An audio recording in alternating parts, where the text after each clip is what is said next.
Good morning, church. It's Pastor Mike. This morning, for our devotion, I wanted us to look at one of the texts we'll actually be reading this Sunday morning for worship. It's the Magnificat of Mary. It's found in the first chapter of Luke, and it is the first prayer and praise that Mary gives after being told by the angel Gabriel that she will bear a son, and that son will be the Son of the Most High and will inherit the throne of David forever. And Mary sings praise.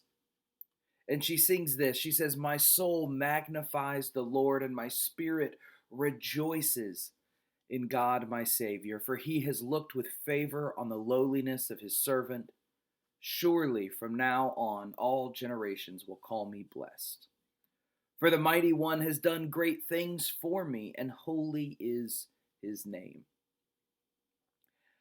It's an amazing act of maturity and understanding and insight from a young teenage girl who has just been thrown one of the biggest curveballs in human history. That she will bear a son out of wedlock, and that she will raise this child to be the savior of all humanity. And she calls herself blessed, for the Lord has done great things. I wonder how many times God is moving in our lives seeking to bless us, but we see the things that God does only as possible roadblocks to the plans that we had already made for ourselves. It is telling that Mary's understanding of what God is doing is based totally on what God's plan is for her. It's not based on what she thought she might do or what might happen after that, but instead she knows that if God has called her to a purpose, then she will respond in faith.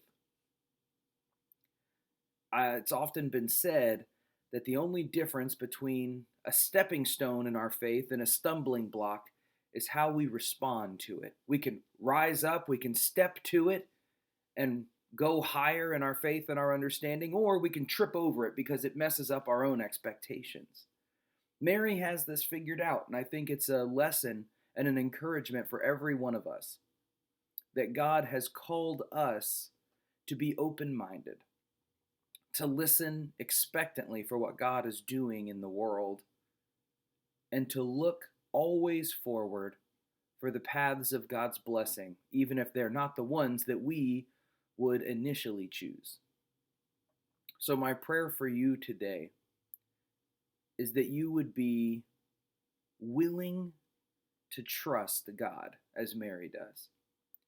That you would take those things which others might see as roadblocks and see them for what they are, detour signs of God showing you the direction He's called you to go. May you respond in faith and love to God's invitation to join His salvation story.